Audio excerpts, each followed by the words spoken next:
What do you think about sweet little Marco Rubio going out and buying guns to protect his family from ISIS? On Christmas Eve, wasn't it? Right. I I think mean, that's what a good American should do. I mean, well, I mean, seriously, is ISIS going to break into his protected, gated community, track down his house, and go in there in suicide vests and machine guns? And then how is little Marco and his little gun going to stop all that? I mean, what's the thought process here? Walk me through it. You have a gun. well, what his real process was is to prove that he's, you know, on board with the Second Amendment. He did actually mention when he was interviewed on one of the Sunday morning talk shows, I think it was Meet the Press. He said, "They said, don't you already have other guns?" Well, yes, I do, but So you think he's going for two for one pandering? We can pander to fear of ISIS. Well, actually, three for one pandering. Fear of ISIS, fear of Muslims, and supporting guns. yeah, And that's family value. Oh, four for one. And family values. family values. Yeah, he's he's not going to wait for the police to protect him. He's taking the front line himself. I mean, do you think he actually lives in an area that can be infiltrated by ISIS?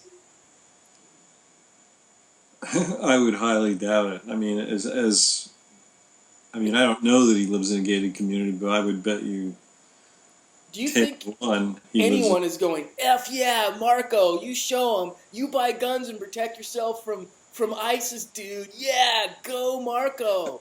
Go Rubio. I support this dude, man. He hates those Muslims and loves guns. Is anybody doing that? 'Cause he's got my vote. Um, I hope not. Or does he But just look like another pandering fool? yeah, I think he's got his agenda, and it's been handed to him. I will say this, that he was actually pretty sharp on answering most of the questions when he was being asked. But that was the one thing that kind of stuck out. Like, why did you pull that stupid stunt? But he obviously is a flip flopper. Everybody knows that.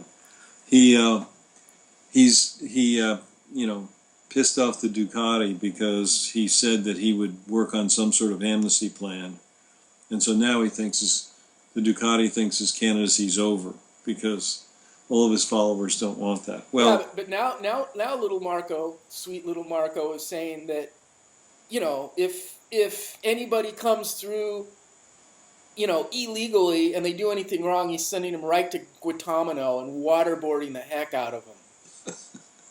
Because you know what? That's the Christian thing to do.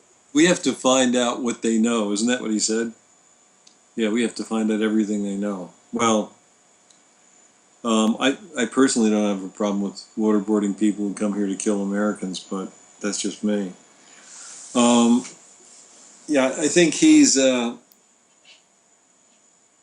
ready for prime time. That's the problem. And the other thing is he is seen as the RNC's candidate. So that Well, he wants to start a theocracy. It's another interview with him where he basically is down with a theocracy. And I mean, honestly, do you think little Marco has actually killed an animal with a gun in his life? I no, mean, he's this big gun guy. Do you think he's actually gone out and killed an animal and hunted? no. Probably the closest thing was if he ran over something with his car. He's all script. Yeah.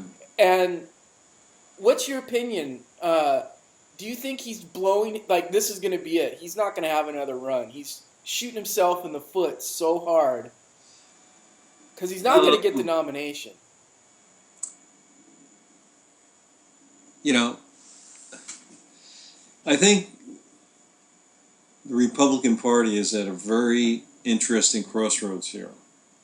And it really has more to do with Donald Trump than it does to do with Marco Rubio. And that is the RNC is going to have to embrace Trump because he's getting the nomination. I think Cruz is going to I think he's going to start to slow down a little bit because he he comes across as being very diabolical, and I think it's starting to worry people. In fact, the Ducati said he was actually worried about Cruz. So, in other words, the Ducati not liking Cruz. And to verify, the Ducati is a conservative superhero. he is. He's a very conservative superhero. And if he's even worrying the Ducati, this is not going to play well in mainstream politics when you have 40% of the people in the country are independents. I mean, the Ducati, if he could have a southern slave holding country, at the snap of a fingers, he would do it. Well, no, he would do it, right? If you could just have the South with their slaves and all the and everything, boom, he would do it. That's how conservative he is. Yeah, he's pretty conservative, and that's what struck me when he said he was kind of worried about him. I'm like, holy cow. Well, and Cruz doesn't grow on you. Cruz has no likability factor whatsoever. No. I mean, I in watching some of the stuff on Rubio, I mean, there's a certain number, especially of women, who like him. Well, because he has prime Ricky Ricardo looks. Yeah. Prime Ricardo looks. Yeah. But you take away those prime Ricardo looks, if Sweet Marco looked like Kashishi, if you switched their looks, if you flip-flop that, little Marco would not have 0%. And Kashishi would probably have more. His would probably go up. So little sweet Marco's whole percentage, he probably half his percentage points comes from prime Ricardo looks. I would say more than half. More than half. And smile coaching. And his smile coaching. Yeah. But God, he's and this is tough to do. He's more inauthentic than Clinton is. And that's hard to do. Yeah, that's really putting it out there. Because he's all on book. Yeah. I mean, is he training all his kids with firearms in case ISIS shows up? I'm buying my whole family a gun, and I'm training all of them to prepare for ISIS. I mean, you think his basement is filled with food for the end of the world? No, unless he thinks it'll get him votes, and then it is. And if they could do a nice video piece on it. I mean, he's probably the emptiest suit out there.